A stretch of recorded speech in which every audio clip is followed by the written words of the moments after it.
नमस्कार दोस्तों, back to our channel. Friends, मैं सबका अपने चैनल स्टॉक्स फॉर लाइफ पे बहुत स्वागत करता हूँ। दोस्ती फिल फैमिली डे फिल्म बस आज 28 अगस्त रही बात भारतीय शेयर बाजार की, वो तो हमें ग्रीन में क्लोजिंग होते हुए देखने को मिली। बट इसी बीच में पोर्टफोलियो लेवल में आज अच्छी खासी उछाल हमें देखने को मिली होगी, बिकॉज बहुत सारे मिड कैप और स्मॉल कैप में अच्छा खासा कार्यक्रम घटनाक्रम होता हुआ देखने को मिला। और इसी बीच में गैस अपने थंबनेल में देखा होगा कि पॉलीकैप को छोड़ो और ऑफ कोर्स इस शेयर को उठाओ महंगा होने से पहले। पॉलीकैप की बात की जाए, अगर आप एक लॉन्ग टर्म प्लेयर है, पॉइंट ऑफ व्यू से अगर आप काम करते हैं ना, उसको बेचने की गलती बिल्कुल मत करिएगा। लेकिन यस, बहुत लोग पॉलीकैप को 1800 से 2000 से 1000 से 3500 से देखते ही रह गए और पॉलीकैप 5100 के आसपास हो चुका है। लेकिन इसी बीच में आपको समझना बहुत ही इंपॉर्टेंट है कि मार्केट में कौन सा प्लेयर अब नेक्स्ट ब्रेकआउट की कैटेगरी में है। बिकॉज जब कोई कंपनी कॉन्सोलिडेशन के बाद पुराना गाइस जो रेजिस्टेंस उसको ब्रेक करके ऑफकोर्स एक नया हाई लगाता है, तो ऑफकोर्स स्टॉक की बात की जाए तेज़ी आती है। तो फटाफट एक ऐसे ही स्टॉक के बारे में डिस्कस करूंगा जो हमारा पहले से ही एक बहुत ही फेवरेट जिम स्टॉक रहा है। चैनल फर्स्ट टाइम होंगे, सब्सक्राइब कर सकते हैं इस तरह की क्वालिटी कंटेंट को सबसे पहले एक्सेस करने के लिए। Now without delaying any for time, let's begin. देखते ही देखते पॉलीकैप की बात की जाए, 5100 के आसपास ट्रेड कर रहे हैं, 76,000 करोड़ के आसपास की मार्केट कैप, और 200-300 पॉइंट के आसपास और बढ़ोतरी होगी तो कंपनी वायर्स एंड केबल्स की इंडिया की सबसे लार्जेस्ट कंपनी कहलाएगी। बट इसी बीच में एक घटनाक्रम ना आपको समझ में आना बहुत ही इंपॉर्टेंट है कि कोई कंपनी अगर एक लंबा कॉन्सलेशन फ्रेम से निकलता है और 1 साल के बाद, 1.5 साल के बाद, 2 साल के बाद नया हाई लगाता है, तो उसमें मोमेंटम क्रिएट होता है। इसको हम लोग बोलते हैं ब्रेकआउट स्टॉक्स। अब ये हमें समझना बहुत ही इंपॉर्टेंट है कि कोई भी स्टॉक अगर आप ब्रेकआउट से पहले खरीदते हैं ना, उस कंपनी में ऑफकोर्स आपको एमओएस नहीं मिलेगा। अगर आप एक एमओएस प्लेयर हैं जिसको हमेशा स्टॉक्स मार्जिन ऑफ सेफ्टी पे खरीदने का मन करता है, वो तो गैस आपके हाथ से मौका निकल इसलिए गया होगा बिकॉज ऑलरेडी स्टॉक अपने रेजिस्टेंस के पास ट्रेड कर रहा है। लेकिन यस, अगर आप एक ब्रेकआउट लवर हैं तो छोटा सा स्टॉप लॉस लेके आप ट्रेड भी कर सकते हैं। लेकिन यस, लॉन्ग टर्म वाले की भी एक हरकत होती है कि मैं कोई भी स्टॉक को परचेज़ करूँगा ब्रेकआउट लेवल पे ही करूँगा, जिससे स्टॉक की जो तेज़ी की मात्रा है, फ्रीक्वेंसी वो काफ़ी हद तक हाई हो जाती है। बीच में कैसे अगर आपसे पॉलीकैप का मौका निकला है तो आप एस्टेल की बात की जाए, इसको फोकस कर सकते हैं। अब आप बोलेंगे वेट सर, 100 के पी पे ट्रेड कर रहे हैं, लेना सही होगा या फिर नहीं होगा। आपको याद होगा दोस्तों, मैंने इस कंपनी को 900 के भाव से कवर किया था, और वो भी तब जब इसमें 2 बार 1:3 का बोनस मिल चुका था। 2021 की बात की जाए, 2023 की बात की जाए, मार्च महीने में इस कंपनी ने 2 बार 1:3 की बात की जाए बोनस दिया था, मतलब हर 3 के बदले 1। अगर आप उस भाव से देखें तो ऑफकोर्स हमारा जो डिस्कस भाव था एडजस्ट करने के बाद 550-600 के आसपास आएगा। उस लेवल से इस कंपनी 3x हो चुकी है। बट येस, इस कंपनी को दोस्तों थोड़ा फोकस में करिएगा बिकॉज इस कंपनी ने इस बार नंबर से बहुत ही अच्छे दिए हैं, और उनकी मार्केट शेयर की बात की जाए उसमें भी वृद्धि होते हुए देखने को मिल चुकी है। पर दोस्तों वाइट डे की आपको अच्छे से पता है कि जब मार्च के महीने में इस कंपनी ने बोनस इशू किया था, स्टॉक गिर रहा था, और मैंने आपको साफ साफ बताया था कि आप गलती से भी इसको लॉस में ना बेचिए, और ऑफकोर्स आपको होल्ड करने की आवश्यकता है। एमओएस तो गाइस इस लेवल पे हमें देखने को मिला था और उसके बाद स्टॉक भागा, और आप देख सकते हैं कि प्रीवियस कुछ समय से गाइस कंपनी एक रेंज में ट्रेड कर रही है। 1850 से लेके 2000 के आसपास गाइस कंपनी को स्ट्रॉन्ग जो मोमेंटम है सपोर्ट के रूप में इनको मिल रहा है। तो आने वाले कल में गाइस अगर ये लेवल ब्रेक होता है ना, कंपनी ऐसे बहुत ही मजबूत से भाग सकती है। अगर आप प्रीवियसली देखें तो कंपनी गाइस 2021 के टॉप से बहुत महंगा नहीं है। आपको समझना पड़ेगा कि रशिया यूक्रेन का मैटर आया था, ब्लैक स्वन इवेंट आया था, कंपनी ने बहुत ही लो प्रॉफिट रजिस्टर किए थे, वॉल्यूम लॉस हुआ था। लेकिन दोस्तों कंपनी गिरी तो सही, बट कंपनी भंगार नहीं थी, इसलिए आधा 60% नहीं हुई। और बहुत सारी कंपनीज टूटी भी थी, बट इस कंपनी की बात की जाए लीडर कंपनी है।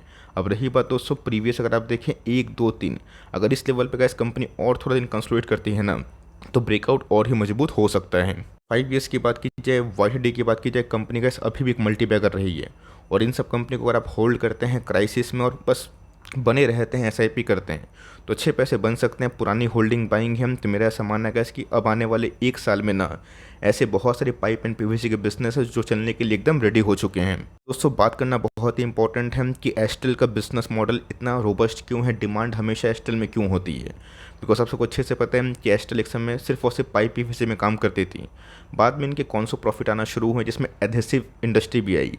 लेकिन दोस्तों आप सबको अच्छे से पता है कि एस्टेल ने 1 साल पहले ही फॉसेट्स की बात की जाए, बाथवेयर टब की बात की जाए, सैनिटरी वेयर की बात की जाए, इन सबको भी लॉन्च करना शुरू कर दिया था, जहाँ पे ये मल्टीपल जो मार्केट है ना, इसको गेन कर पाएँ। 51% के आसपास जो जेम पेंट को एक्वायर करके इस कंपनी ने ना ए टू जेड जो बिल्डिंग मटेरियल सॉल्यूशन है उसको प्रोवाइड करना शुरू कर दिया। और इसी अचीवमेंट के बाद कंपनी की जो मार्केट शेयर है उसमें वृद्धि हमें देखने को मिली।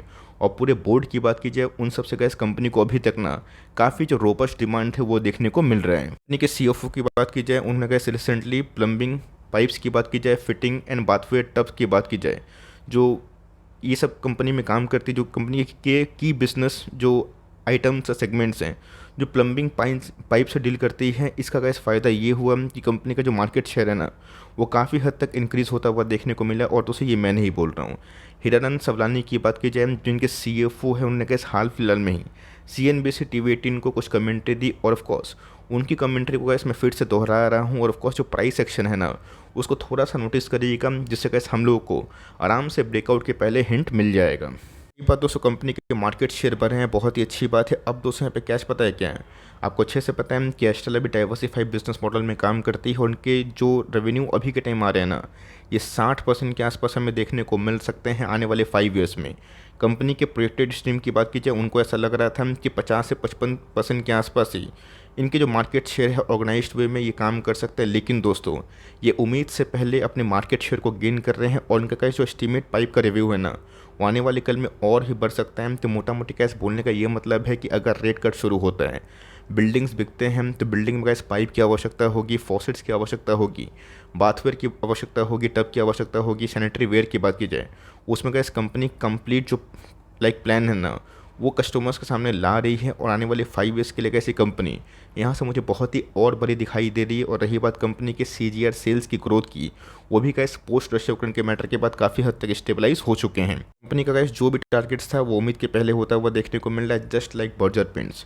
रही बात कंपनी की तो ऑफकोर्स 53,000 करोड़ के आसपास की मार्केट कैप है। एक समय गैस पॉलीकैब इससे छोटी कंपनी थी, आज गैस पॉलीकैब इससे बड़ी कंपनी है, बट दोनों गैस अलग अलग सेगमेंट में काम करती है।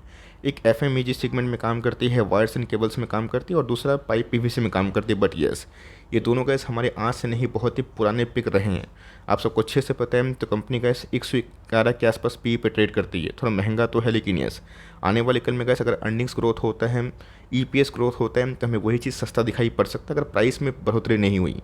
रही बात कंपनी के ROE की, ROC की, तो ये गैस बहुत ही क्वाइट इन लाइन है। EPS को समय से गैस घटनाक्रम जानना बहुत ही इंपॉर्टेंट है कि 2022 गैस इनके लिए ना कोविड से भी ख़राब टाइम था, जहाँ पे कोविड में क्या हुआ था कि अचानक से लॉकडाउन हुआ था, पूरा अस्थिरता पैदा हुई थी। लेकिन कोविड के बाद आप सबको अच्छे से पता है कि मार्जिन्स का प्रेशर के संग कंपनी ने बहुत ही हद तक कम प्रॉफिट जनरेट किया था। लेकिन दोस्तों 23 की बात की जाए वो रिकवर होता हुआ देखने को मिल रहा है। और धीरे धीरे कैसे इनकी प्रॉफिटेबिलिटी ना आने वाले कल में और बूस्ट हो सकते हैं। तो चार्ट में कैसे जो प्राइस एक्शन है ये कुछ वैसा ही इंडिकेट करवा रहा है। बात कंपनी की बैलेंस शीट की, तो कंपनी के पास कैसे एडिक्वेट अमाउंट ऑफ रिजर्व्स हमें देखने को मिलता है। और कंपनी की जो बोरोइंग्स है ना वो बहुत ही हद तक डल या फिर कम दिखाई पड़ती है।